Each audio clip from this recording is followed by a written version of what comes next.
Oke, assalamualaikum warahmatullahi wabarakatuh. Selamat berjumpa kembali ya di channel YouTube gua. Dan kali ini gua mau review nih film yang baru aja gua tonton beberapa hari yang lalu, yaitu Siksa Kubur ya. Ini film terbaru garapan Bang Joko Anwar, dan genre ini apa? eh, Kalau apa di Indonesia ini katanya horor religi ya. Jadi dan Jokan ini adalah film ke-10-nya dia ya. Jadi setelah terakhir kali dia bikin sequelnya Pengabdi Setan ya, Pengabdi Setan Komunian itu 2 tahun yang lalu. Nah sekarang Bang Jokan balik lagi dengan genre, kan dia lagi seneng-senengnya nih bikin film horor ya sejak Pengabdi Setan yang pertama laku keras ya. Jadi udah nonton ikutin beberapa hari yang lalu. Terus ya bagi gue sih filmnya apa ya, bisa dibilang cukup menegangkan ya, cukup menegangkan, bisa bikin auto tobat lah kalau gitu. Jadi ini gue udah nonton beberapa yang lalu, kayaknya kalau misalkan video ini rilis ini udah seminggu ya, udah seminggu ya, udah seminggu penayangan Siksa Kubur. Ini gue baru bisa lihat reviewnya, jadi langsung aja ya. Ini karena udah seminggu mungkin akan banyak mengandung spoiler, jadi langsung aja lah ya kita bahas ya. Jadi film Siksa Kubur ini sinopsisnya kan cerita tentang 2 orang kakak beradik ya, bernama Adil dan Sita ya, dimana mereka kehilangan orang tuanya karena jadi korban bom bunuh diri. Dan Sita ini sebagai adik malah cenderung lebih berani ya, lebih berani dan tegas dibanding kakaknya sendiri ya, si Adil yang apa ya, terkadang agak apa ya, agak, bukan, gue pengen bilang pengecut tapi ini ya, tapi kenyataannya di filmnya dia bilang pengecut ya. Cuman sebenarnya bukan ke pengecut ya, dia lebih ke apa ya, lebih ke lemboy aja lah istilahnya ya. Mungkin apa, lebih ketakut ya, bukan pengecut sebenarnya sih. Cuman di film ini dibilang dia pengecut. Nah di film ini Sita terutama ya, Sita ini mencoba untuk menantang Tuhan yang Maha Esa ya. Kalau misalkan di siksa apa, dikubur itu orang-orang yang jahat itu tidak disiksa ya, karena apa, kebanyakan kan mengambil nyawa-nyawa orang baik ya kalau menurut Sita. Jadi Sita ini dia pengen menantang Allah Subhanahu Wa Taala untuk menunjukkan kuasanya ya.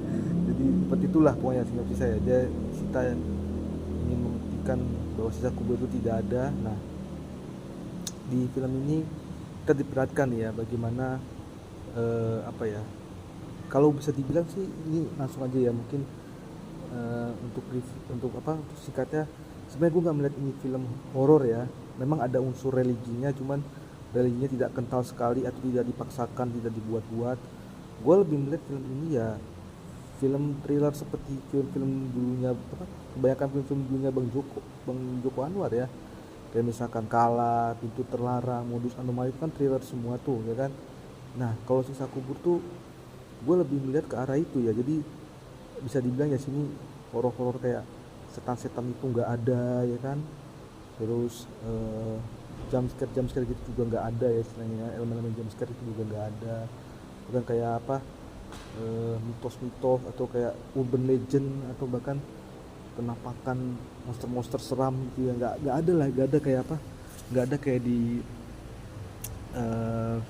film-film ya kayak Perempuan Jahanam ya atau Pengabdi Setan. Itu kan apa ya, kemudian kan mitos apa, mengangkat musuh-musuh narkoba. Ini gue lebih melihat ini sebenarnya bukan film horor ya, tapi ini lebih ke film thriller religi ya, dimana sebenarnya ini lebih juga ke psychological sih ya, psychological thriller ya. Dimana Sita karena tidak percayaannya terhadap kuasa ilahi ya kan, dia menantang Allah Taala untuk menunjukkan apa, bahwa orang-orang di setelah mati dia mendapat sisa kubur, orang-orang jahat itu sebenarnya itu dia apa ya, merasa sombong, merasa arogan.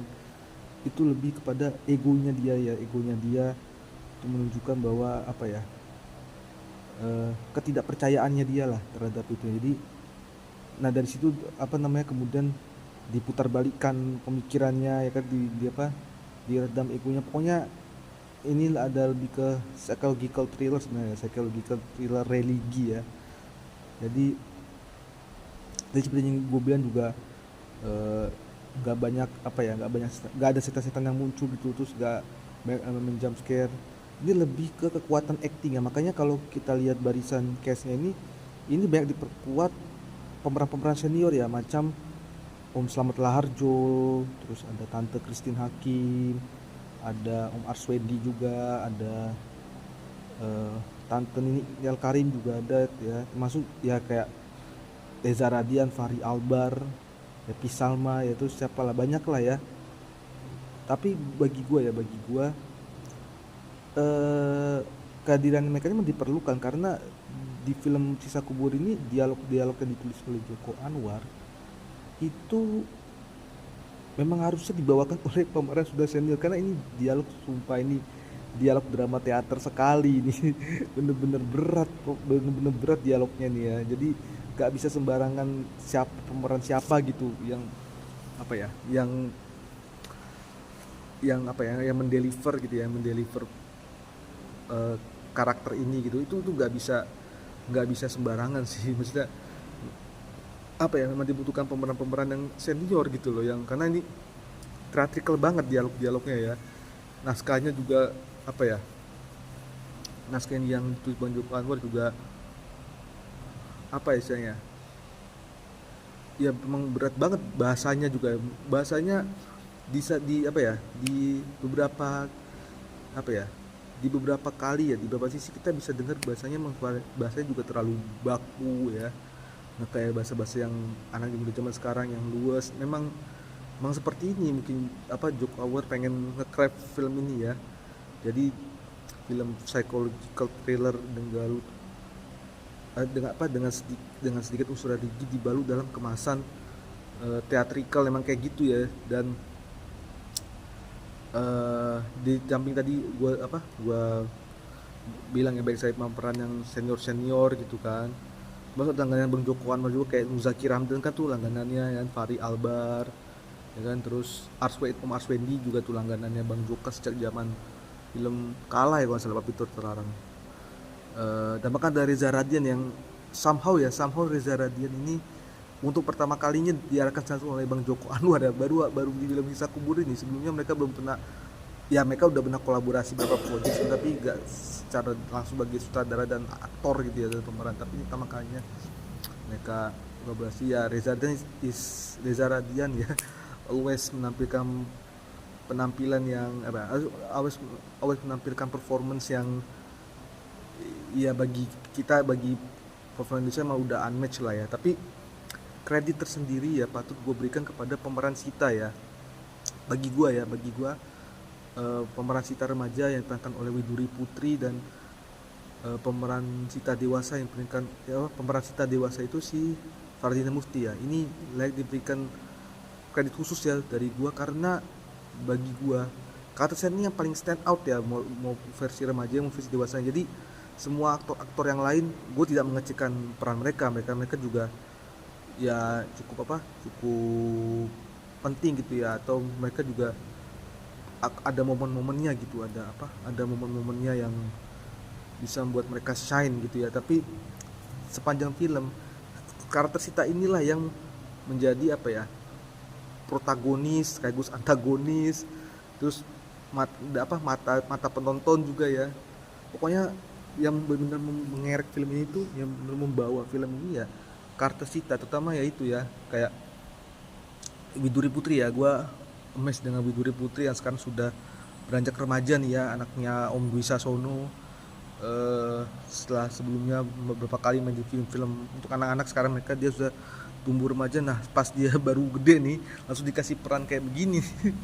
Ini perannya mungkin sekitar apa ya, 20 menit atau ya 20-30 menit lah di film ini. Ini udah membuat gua excited gitu loh melihat bagaimana kelanjutan film Sisa Kubur, karena dia apa ya, dengan apa sih, dengan apa ya, sarkasmenya gitu kan, terus dengan apa namanya, dengan arogansinya itu udah dibangun sejak scene pertama muncul itu ya di toko roti itu udah apa ya, terus ketegasan dia, keberanian dia melawan macam-macam ya, ya itu pokoknya udah apa ya, udah dibangun sejak Widuri Putri ada bisa deliver ya. Terus ketika ada di pesantren juga apa ya, dengan masih seakan dengan tidak percayanya dia gitu kan, ya itulah, itu udah dibangun sejak Widuri Putri. Tapi yang menyelesaikan semuanya finishingnya tetap Fardina Mufti bagi gue.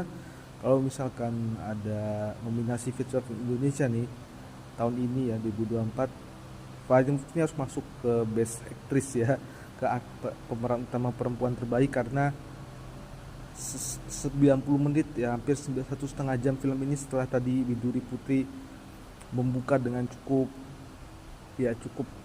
bagus ya, dengan cukup bagus,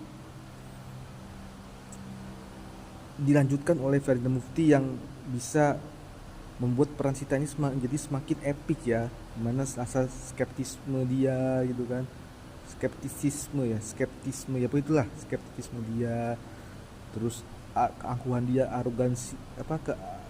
arogansi dia, terus bahkan mungkin lebih cenderung ke sifat-sifat yang apa ya, sifat-sifat yang apa istilahnya ya, yang benar-benar kayak mungkin kayak ngarah ke agnostik gitu ya teman.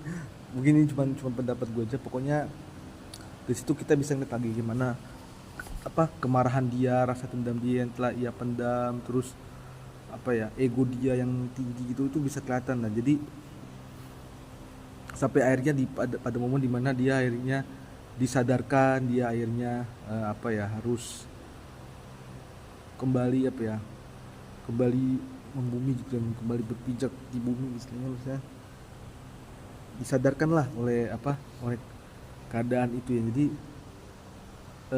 dari awalnya dia sombong, dia angkuh, arogan, terus skeptis, sarkas segala macam, akhirnya disuruh jadi humble, dan dia akhirnya nangis gitu ya. Itu seru sih pergolakan emosinya, terus evolusi karakternya ya juga dari seorang Sita ini bisa diperankan pas banget oleh Fardina Mufti. Jadi bagi gue bisa apa ya, kalau misalkan film ini masuk film Indonesia nominasi Best Actress harus ada Fardina Mufti, karena dia dari sekian banyak nama besar yang main di film ini ya, di hadapan Om Slamet Radjo, Tante Christine Hakim, Reza Radian, pokoknya di antara pemeran-pemeran yang lebih senior dibanding dirinya, dia bisa stand her ground ya. Dan ini perlu diingat bahwa apa ya, ini adalah lead role pertamanya ya di film ya, lead role pertama. Karena gue tuh Fardina Mufti ini udah dari sejak dia masih main sinetron FTV,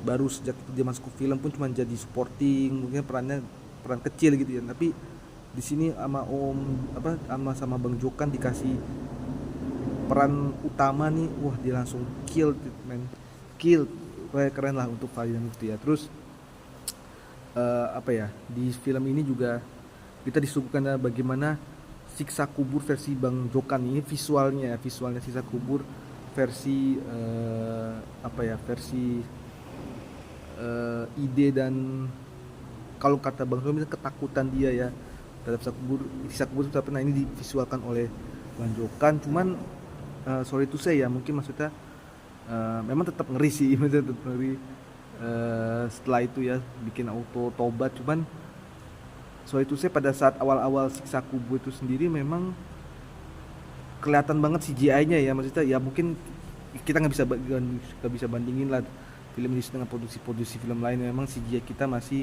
dalam level segini, cuman kemarin tuh terlalu banget kelihatan tuh CGI. Jadi awal-awal gue nonton siksa kubur itu sendiri, di dalam kuburnya itu gue nggak merasa takut. Maksudnya dalam segi gue menonton film ya gitu, visual gue kan menginginkan nggak perlu kayak jump scare gitu. Gue bersyukur gak ada jump scare, cuman at least visual yang bener-bener mendekati real gitu ya. Kalau kemarin gue nonton memang awal-awal tuh kelihatan banget CGI, jadi gue nggak merasa takut ya pada awalnya. Tapi setelah itu, setelah dikasih visual kayak gitu berkali-kali, terus dengan apa ya, dengan efeknya berubah-ubah juga. Nah situ gue mulai ngeri tuh, gue mulai takut ya. Tapi justru CGI yang smooth ya, yang halus bagi gue, yang paling bikin gue merinding tuh pas scene-nya karakternya Tante Christine Hakim tuh, yang dia kepalanya kesangkut mesin cuci tuh. Wah itu serem banget, kulit kepalanya kebuka terus itu itu gue merinding sumpah. Itu bagi gue ya, bagi gue dengan pendapat pribadi, dibanding scene siksa kuburnya itu sendiri, itu scene yang kulit kepalanya Tante Christine Hakim tuh yang copot, yang lepas, itu bagi gue lebih serem itu lebih serem itu lebih merinding. Tapi ya apa ya, bagi gue ya setelah gue nonton film Sisa Kubur ini, apa ya, gue salut ya sama Bang Jokan ya, istilahnya Bang Jokan ini dari film ke film itu selalu ingin terus berkembang, selalu ingin men-challenge dirinya bagaimana caranya bisa bikin film yang seorisinal mungkin, yang apa ya,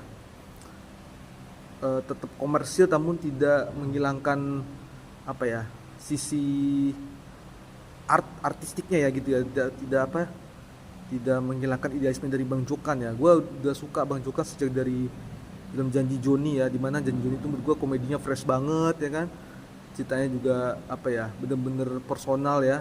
Gue nonton juga kayak bisa ngerasain dia. Terus zaman Kalap itu terlarang, bahkan dia bikin adaptasi pun juga keren ya. Ya mungkin yang satu yang agak hit and miss ya Gundala sih ya, karena gue nonton film Gundala itu 1 jam pertama itu filmnya Bang Jokan, 1 jam lagi itu filmnya studio, kelihatan banget sih. Cuman di sini Bang Jokan bener-bener dikasih creative freedom yang seluas-luasnya, bener-bener dia di sini bertindak sebagai penulis dan sutradara ya, seperti biasa ya, of course. Dia juga mulai apa ya, nggak tahu ya, kayaknya pertama kalinya ya dia jadi editor juga. Jadi dia ini semua adegan yang di shoot ini bener-bener idenya Bang Joko Anwar, pemikirannya Bang Joko Anwar, bener-bener visual yang apa ya, diejawantakan, apa sih kayaknya diejawantakan, bener-bener implementasi dari apa ya, visualnya Bang Joko, bener-bener implementasi visual dari visinya Bang Joko Anwar lah. Itu gua salut sih, maksudnya dengan film Sisa Kubur ini, bagaimana ketakutan dia, bagaimana kengerian dia terhadap Sisa Kubur sendiri bisa dia fantasi Sisa Kubur bisa dia visualisasikan dalam film ini. Ya mungkin ada kurangnya, tapi kurangnya bagi gue nggak banyak ya, nggak banyak. Maksudnya ceritanya orisinil, terus kengeriannya ada, sangat terasa dalam, seperti gue bilang, ini film psychological thriller sebenarnya. Jadi lebih apa ya, lebih menguras otak sebenarnya daripada hati sebenarnya ya. Lebih menguras otak daripada menguras hati. Dan yang paling penting penampilannya sih, Tama Farida Mufti harus dapat nominasi lah setidaknya untuk Best Actress. Yang gak tahu nanti ke depannya ya, gue sih berharap dia menang sih pemeran utama perempuan terbaik. Gue sih berharap dia menang ya. Dan terakhir ya, satu lagi itu juga kayaknya kalau gue ngeliat Sisa Kubur sendiri nih, kayaknya juga ada potensi buat world building nih. Maksudnya ini mulai ada yang teori mengkonsep film ini dengan film-film Bang Jokan lainnya. Semoga kalau misalkan Sisa Kubur ini sukses, mungkin akan dibikin sequelnya atau mungkin spin offnya ya, kita nggak tahu. Karena dari dunia ini sebenarnya masih banyak yang bisa dijelajahi sih ya, masih bisa dieksplor dari Sisa Kubur ini. Seperti biasa ya, kayak Bang Joko Anwar mulai naro hints gitu ya, kayak apa, karakternya Adil itu yang tiba-tiba matanya bonyok satu, terus tiba-tiba jalannya jadi pincang segala macam. Nah, itu kenapa tuh bisa kayak begitu tuh. Terus